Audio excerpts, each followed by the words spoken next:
Barry Norman reviews the latest releases in Film 91 in half an hour, including Sleeping with the Enemy. First on BBC Two, another TV plunderer introduced by Emma Freud.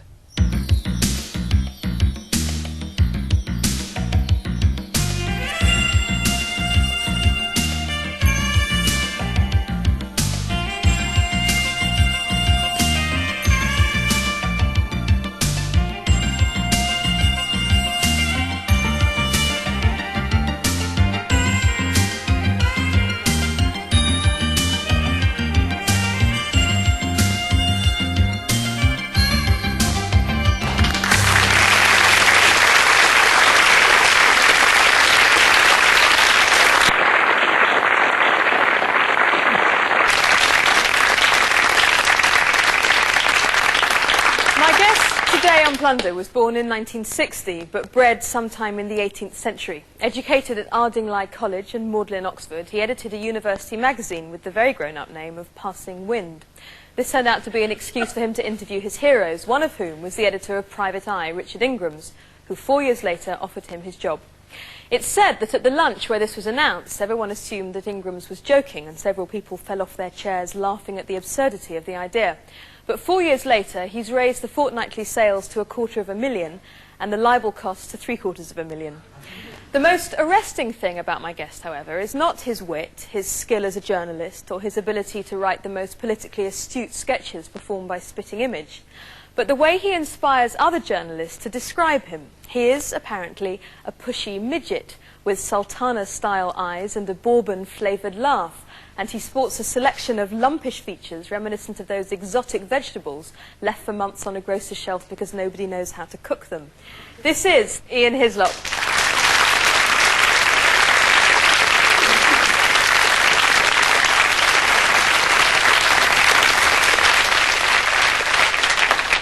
Have you always been funny? Have you always been witty? I think I've always tried to be funny. I was with a group of people at school and we all thought each other were hugely amusing. And that helps. And you go on through life conning each other and eventually someone else laughs. When you were little, what were your ambitions? What did you want to be when you were growing up? I was never quite sure. I thought I might be a barrister, or my father was a civil engineer, so I thought I should be a civil engineer. I was told by my school careers advice that I should be a quantity surveyor, which seemed to me pretty good advice. You didn't follow it, though, did you? I didn't know. I had no particular ambitions, but quite a lot of them, and they changed. Did you ever want to be a backing singer? I did want to be a backing singer. You have done your research. I wanted to be one of the Four Tops for a while. The one who just does the doobies at the end. Not the guy who fronts it and has to do all the work, just one of the guys doing this a lot. I thought that was a really good job. Did you ever get in touch with them? I didn't, no, sadly. I later wanted to be Shakin' Stevens. Got a very rude letter from his agent saying the white suit won't fit you. It's very sad. Was it your ambitions that, of wanting to be a backing singer that made you choose your first clip? No, I chose my first clip because I went to a boarding school where we didn't watch television. And I lived abroad because my father was a civil engineer who worked abroad. So I didn't really watch any English television. And the only thing we were allowed to watch was on a Thursday, when I was a small boy, matron allowed us into her room to watch Top of the Pops. There was a boy who used to sit beside you, who'd like to hold that place his whole life through. Oh, you were beautiful to me. You had a heart no one could ever see. Oh, yes, you did. I was the only one who offered to carry your books. Took all the stares and laughter with the dirty looks. But I saw then what they see now. They all want to ask you for a date. They don't know how. They don't know how. Homely girl, she was so homely. You're a beautiful woman. Oh yeah. here. Did you never want to be one of Pan's people? No, I think Matron was doing a bit of a public service. It's when most of us realised we were heterosexual, I think.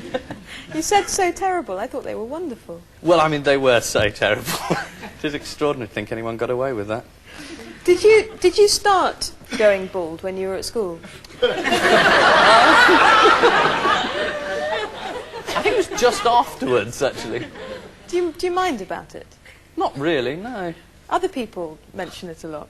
They do, yeah. But that's because that's all they've got. That's true. Nick Newman, who is your writing partner, Yes. said that when he first met you, you were 13 going on 60. That was nice of him, wasn't it? That was quite nice of him, yes. Who needs enemies when you've got Nick? Did you miss out on being a teenager? Were you always very mature? No, I was always desperately immature. It's wonderful to have this suggestion that I was mature. No, I spent my teenage putting on reviews at school and writing silly magazines and having a wonderful time. Tell me about your heroes. Who were the big influences? Well, I suppose they were the Beyond the Fringe team, radio comedy writers, I mean in terms professionally, of comedy. And then when Peter Cook and Dudley Moore went off on their own and Alan Bennett started writing on his own, it was that crowd really, that sort of 60s comedy, which is slightly odd because I was the wrong age for that. I should have been saying I thought Python and surreal humour was terribly funny, but I never liked that at the beginning. What I liked was humour that connected with the real world. Like Frankie Howerd? Yep, that's a very good exception. What I like about Frankie Howerd is that he's totally shameless. Greetings, good citizens.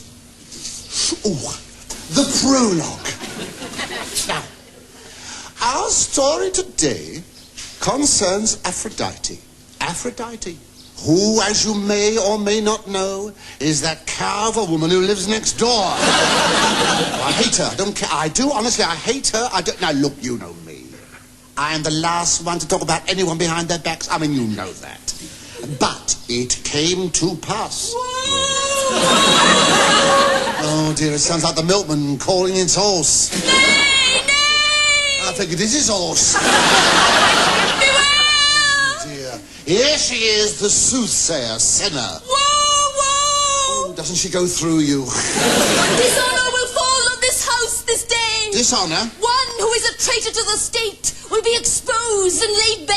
Oh, I think it's the best way to be laid, dear. The seeker of intimate details will come. Yes? Pitting man against man, woman against woman. Yes, and vice versa, I trust.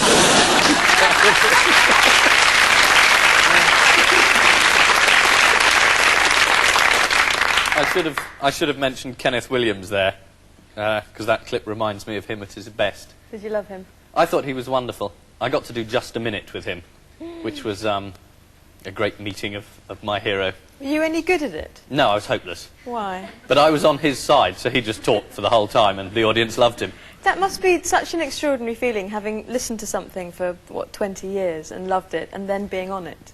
Yes, it's very peculiar. I mean, one of the oddest things about taking over at Private Eye was basically saying to Peter Cook, I want you to come into the office and work for me. He's a man who owns the magazine but wasn't coming in and who I'd admired for 20 years. It's very odd. Do you still get a buzz from that, or has it become very normal now? It's never quite normal. And when it becomes normal, it presumably won't be funny anymore. No, there's still a buzz. Tell me about Passing Wind. Passing Wind was a university magazine which had been set up by some friends who I'd been at school with, and then it had died, and then when I got to Oxford I took it over and revived it and filled it full of my own jokes. It was one of those vehicles you could. Was it funny? I think it was pretty funny. We've had that answer a few times. You've so had that far, answer. haven't we? I can't be objective about it. I've certainly recycled a lot of it subsequently. The problem with it was getting advertising. Going into very shishy shops in Oxford saying, I run this magazine called Passing Wind, which is... and then they'd shut the door in your face. You left Oxford and went on to become a teacher. Were you a good teacher? That sounds as though it was a proper career move. Was it not? I left Oxford and I went to the Edinburgh Festival where I performed in a show that I'd written. And no one made me a megastar, which I imagined happened when you went to the festival.